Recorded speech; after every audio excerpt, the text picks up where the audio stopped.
შენგელია ლალი, რევაზის ასული, სოხუმელი. მე ვარ რუსლან საჯაია, ოჩამჩირის რაიონის სოფელი ოხურელი. ლალი გრიგოლავა, აფხაზეთი, ქალაქი გალი.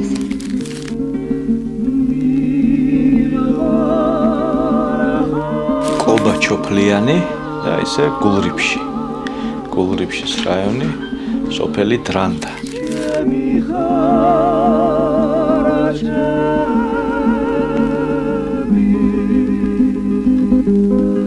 ხო. როგორ წამოვედით სახლიდან?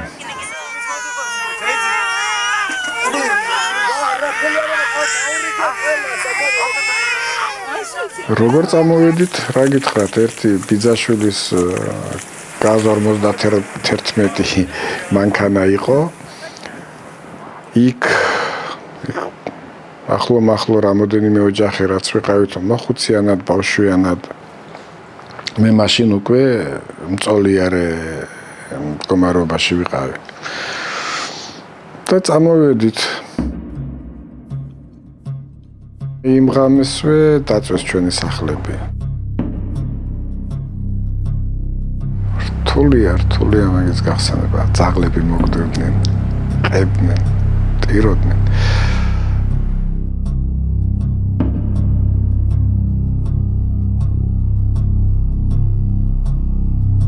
გალში რომ მოვედით, გვჭირდა ჩვენს უცნაურობა. აი ვიღაცის სახლთან თუ არ გავარდებოდა, წარმოდგენაც არ ქონდათ რა ხდებოდა. სადაც მე ვცხოვრობდი, იმ ქუჩაზეც რამოდენიმე ოჯახში იყვნენ დევნილები. და ვახსოვს, რომ ჩვენ ვეკითხებოდით, რომ აი მე თქვენი სახლი არ გენატრებათ ეხა და გააზრება თუ რა იყო ეს და რა შემდეგ რა შეიძლება ყოფილიყო და რამდენად გრძელვადიანი შეიძლება ყოფილიყო, ამის გააზრება ხალხს არ ქონდა და მახსოვს ვამბობდით, რომ აი რა სოლოდებით იქნებ, ჩვენც უნდა წავიდეთ, მაგრამ მახსოვს ზუსტად 29 რიცხვამდე 2 დღით წინ გალში ჩატარდა ძალიან დიდი მასშტაბის მიტინგი, ესე ერქვა მაშინ ამ ყველაფერს. გამსახურდიამ ჩაატარა ეს მიტინგი და ხალხს უთხრა, რომ ხახო ნუ გეშინიათ, ყველაფერი ძალიან კარგად იქნება. მთავარია სახლები არ დატოვოთ, არსად არ წახვიდეთ, არაფერი არ მოხდება. ჩვენ ახლა მოლაპარაკებებს ვაწარმოებთ და გალში არაფერი არ მოხდება. ოჩამჩირეში ქართველობა სწორებს თავის მშობლიურ სახლებს. ეს ყოველად დაუშვებელია. არაფერი პანიკისათვის არ არსებობს საფუძველი, მით უმეტეს გალში. მე მოგიწოდებთ, არავითარი პანიკა არ უნდა იყოს, არ უნდა დავტოვოთ ჩვენი ძირძველი კუთხე. სახში აივანზე ვიჯექი და მესმოდა ეს ყველაფერი, იმიტომ რომ მიკროფონით გადმოიცემოდა და ნუ ქალაქში ახლოსში ვცხოვრობდი და ისმოდა ეს. საკუთარ სახლში გვეპატიჟებოდნენ, ჩვენთან დარჩითო ჩვენთან. მათ ეგონათ, რომ მათ არავინ შეეხებოდა.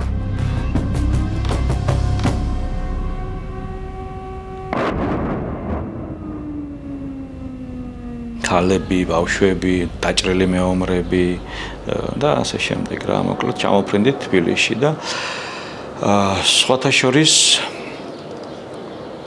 მინდა ვთქვა, რომ ესე იგი ძალიან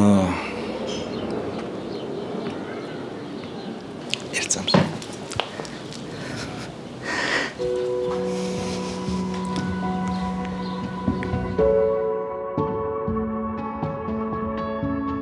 ჩამოფრინდით თბილისში აეროპორტში დაგვხვდა ბევრი ხალხი, აბსოლუტურად უცნობი ადამიანები, რომლებიც პატიჟებდნენ, ასე ვთქვათ, ხალხს თავის სახლში, რაღაცა ზოგი სახლს თავაზობდა, ზოგი 2 ადამიანს წავიყვან, ზოგი 3-ს და ასე შემდეგ. წლების შემდეგ როცა ვაანალიზებ, რომ თუ როგორ პირობებში მიიღო მაშინ წყალტუბომ დევნილები, ვამბობ, რომ აი ყოჩაღ, რომ მაინც ქონდა სახელმწიფოს რაღაცნაირად ეს რესურსი, რომ წყალტუბოში დევნილებისთვის რაღაც ამჯერად იყვება ქონოდა თავისით ესერტით და რძის ნაწარმით და სანატორიუმებში შეიყვანა, სადაც იდეალური მდგომარეობა იყო. ზუგდიდშიც მერე ვიცოდი უკვე რომ იყო წითელი ჯვარიც, იყო ყველაფერი, მაგრამ იქ იყო განუკითხაობა და ეს ყველაფერი დევნილებამდე არ მიდიოდა.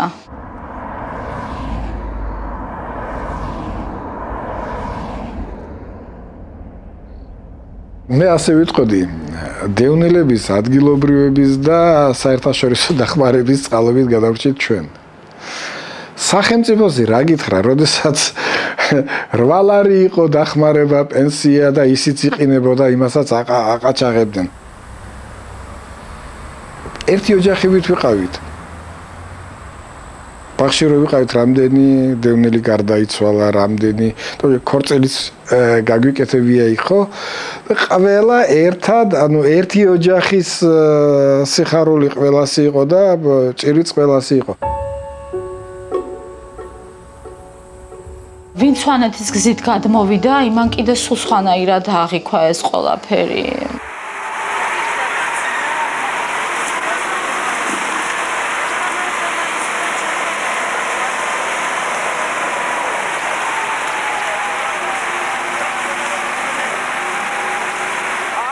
ხოთაშორის ჩვენ დაგვაბინავეს თემქაზე. თემქის ზღვის ის სასტუმრო გეცოდინებათ.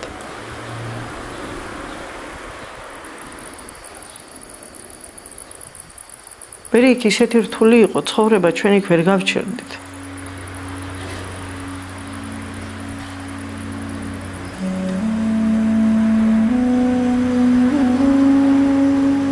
ერთ ღამეში ადამიანებმა დაკარგეს ყველაფერი და ვფიქრობ, რომ აი ეს სამშენობებმა მიიღო იმ ადამიანების სულიერი მდგომარეობის ფორმა და სახე, რაც ამ ადამიანებს შეიძლება გარედან არ ეტყობათ, მაგრამ შინაგანად დაემართათ თქო.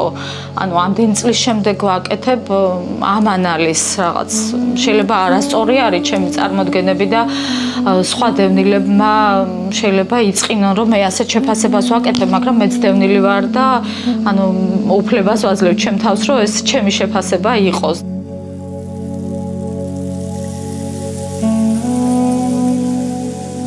ბევრი ადამიანი შეიწირა.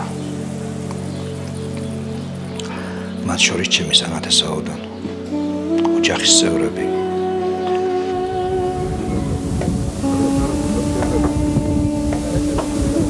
რაც არ უნდა უცნაური იყოს, აი ომის დროსაც, ხო?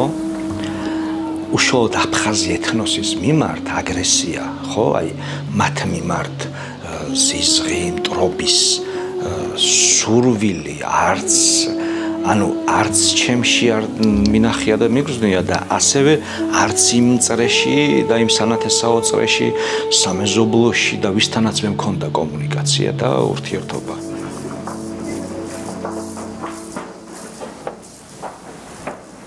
იცით რა არის, მე იქნებ გაგიკვირდეთ და წყენა და ბრაზი არ მქონია. პირველი 2 თვის შემდეგ აფხაზების მიმართ და არც ეხლა მაქვს, მე ურთიერთობა მაქვს იქ აფხაზებთან, ვისთანაც ერთად მუშაობდით, მაგაცობდით და 24 საათი ერთად ვიყავით. ერთი სოხუმშია, ერთი მოსკოვშია. ანუ რატო არ მქონდა წყენა?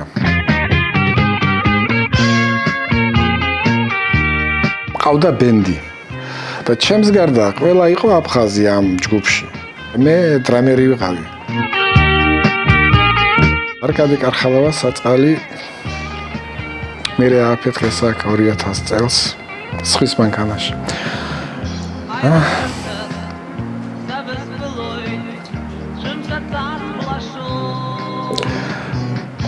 ხოდა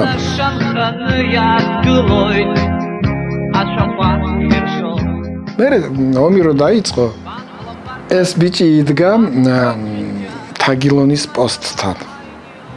მორიგეობდა იქ. და თაგილონში დადიოდნენ ჩვენ ბაღში მცხოვრები, ცოლ-ქმარი და ამათ წერილი გავატანე. რომ აი ამათ ამ რიცხვს იქ შეგხვდები მეთქი. ხიდესთან. მე რა აქ მივედი და კაციშვილი ყურადღებას რა არ მაქვს, ვიღაცა წითური ბიჭი მოვიდა და მეუბნება შენ არკადის სხვა არელოდები არ ვიცნობ. ფორმიანია დარეკა იქ პოსტში ტაქსი გააგზავნა, მოვიდა და ცხონებულმა არკადიმ ტაცა ხელი მე და ჩემი ამალია ჩაქსვა ტაქსი და წაგვიყვანა თავის სახლში. სანამ ჩვენ გადმოვიდოდით, მისი ძმა და იქ სამერ მოქმედებების დროს დაიღუპა და მითხრეს, რომ 17 დანიჭრილობა 17 მიყენებული, ყური მოჭრილი, ცხვირი მოჭრილი, ახლა ეს ვინ გააკეთა, ეგ სხვა თემაა, მაგრამ და მიმიყვანეს სახლში და მე ეტლით ნანახი არ ვყავდი დედამის. და ჩამეხუტა საწყალე ქალი, ღმერთმა აცხონოს და იტირა, რა დაგემართავ. აი იმ გენა ერქვა საწყალს, იმ დაღუპულ ძმას არკადისას, უმცროსი იყო. მის სურათი ეკიდა და იციან ახლა აფხაზებმა სტუმრის მიღება რო იციან, ბევრი ვერ დაიკვეხნეს ამას. და ეგრევე სუფრა გაშალეს რაღაცა იქ მეზობელი გადმოვიდა, აი დავიწყეთ აქ როგორც წესი სუფრას სადღეგრძელოები რაღაცა და თქვენ წარმოიდგინეთ დედას არც ერთხელ არ ხსენებია ის შვილი. რაღაც უხერხულება რო არ მეგრძნო, აი ქართველებმა შვილი მომიკლეს და რაღაცა ხო იცით ახლა და ვერც გაამტყუნებდი რომ ეს აყვედურა ჩემთვის, ხო რაღაცა, მაგრამ არ უხსენებია. სადღეგრძელოსაც რო ამბობდნენ არ თქვეს. მე ვთქვი მერე. და ნახეთ მე ამას იმიტომ ვამბობ, რომ როგორი დამოკიდებულება გქონდა ომამდე, ომის შემდეგ, ამხელა ტრაგედია ეს გადატანის შემდეგ და ეხლა როგორ არ უნდა მომნატრებოდა ესეთი ხალხი.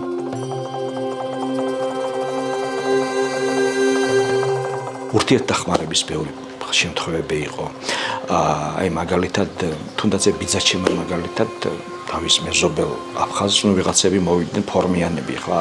მაშინ აი ყველას ფორმა ეცვა, ანუ სამხედრო ფორმა ეცვა ყველას კრიმინალსაც, თუ ძალიან ასე ვთქვათ იდეოლოგიურად ქურდული გაგების დაძველი ბიჭი არ იყო, თორე დანარჩენი ყველას ფორმა ეცვა ფაქტიურად ახალგაზრდას.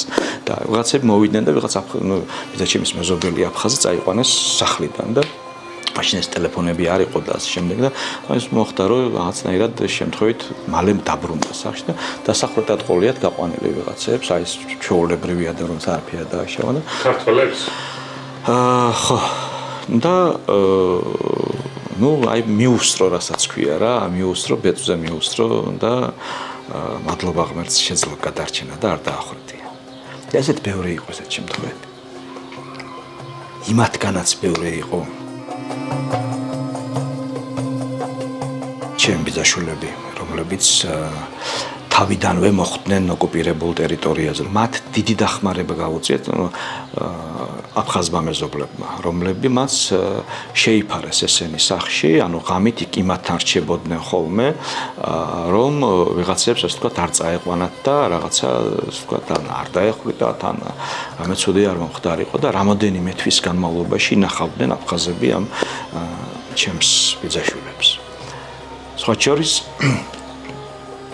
შემდეგ ბევრი წელი გავიდა, ხო? და ეს იყო 92-13 წლებში ახლა რასაც ყვები. და შარშან ამ ადამიანის მოკლედ აფხაზს რაღაც ჯანმრთელობის პრობლემები შეექმნა. და უკვე ამათმა მიიღეს აქ. რაც შეეძლოთ გვერდში დაუდგნენ და ასე შემდეგ. იმან რაც მოხდა, ხომ? აი მე და აი ამ ხალხის ურთიერთობა ვერ გააფუჭა. ამ ომმა. მე არ ვიცი, არც ჩვენები იქცეოდნენ ალბათ. სწორად. და არც ისინი, მაგრამ რაღაცა როდისმე უნდა დასრულდეს.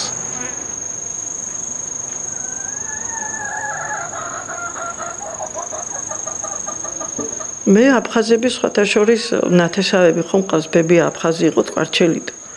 და 2004-ში ბებია რო გარდაიცვალა, მაშინ აფხაზებმა ბებიას მიშვილებმა აქ დაგვხვდნენ და გადაგვიყვანეს. და ეს კიდევ უარესი აღმოჩნდა ჩვენთვის. იცით რატომ? აი შენ სახლში ხარ, როგორც სტუმარი ისე იყავი. იცით რა არის? წენაც არის და მონატრებაც. ახლა ჩვენ სახლში მაგალითად დავტოვეთ აფხაზია, რადგანაც იყო ბებიას დის შვილიშვილი და უთხარით რომ დაბრუნებამდე იცხოვრეთ. და პატრონობს ახლა იქ ჩვენს მე 48 წლის მამა გარდამეცვალა საფლავს პატრონობს. მაგრამ როგორც ასეთი არ ელოდება ის ჩვენს დაბრუნებას და უკვე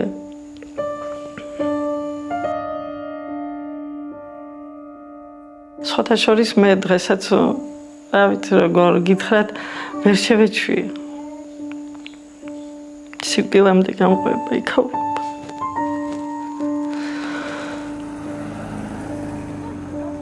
ჩვენ ახლა ვარქმევთ აქ რაც გვაქვს იმას მშვიდობას, მაგრამ ეს არ არის მშვიდობა.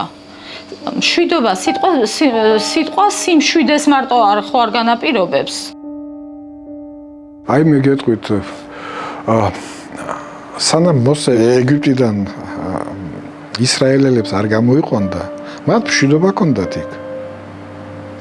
იმ დროისათვის ნორმალური მშვიდობა, საჭმელი ჰქონდათ.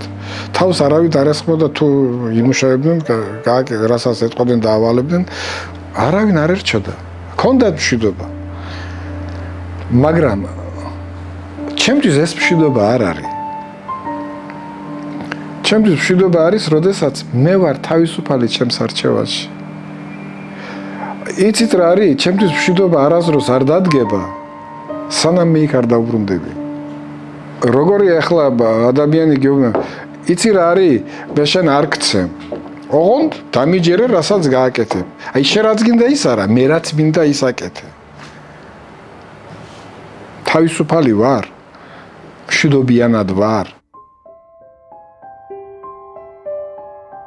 ომი ვნახეთ და ომის გარეშე თუ ვართ, ესე იგი მშვიდობა გვაქვს?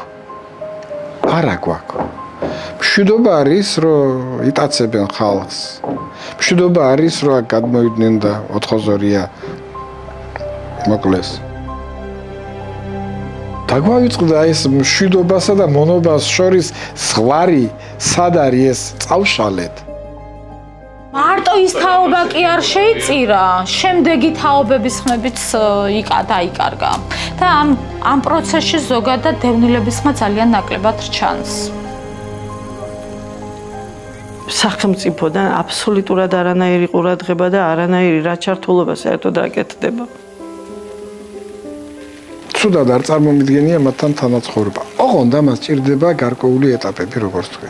ესე კი არ არის, ახლა დღეს ავდექით, მივედი და ყველა ძმები ვარ და გადავეხვევით, გადავკოცნით ერთმანეთს. ესე არა. ამასაც ესეც პროცესია. აი გზამკვლევით უნდა შემუშავდეს. კი ბატონო, პოლიტიკურ-ეკონომიკური სიტუაცია გამოასწორე, საერთაშორისო მხარდაჭერა მოიპოვე, რუსები იქ მიაბი, სადღაც ხელს არ გიშლიან, რას თავაზობ. მე იწყებ ამაზე ფიქრს. შეიძლება შენ ჭკვიანი იყო, მაგრამ ეს დევნილობა, აი ეს განცდები იქ, ერთობლივი ცხოვრების მოგონებები და რაღაცები ეს არ იცოდე. და მარტო წიგში წაკითხული ვერ მოგცემს იმის შესაძლებლობას, რომ შენ სწორად რაღაცა დაგეგმო. ამისთვის იქიდან წამოსული ჭკვიანი ადამიანების ჩართულობა უნდა იყოს.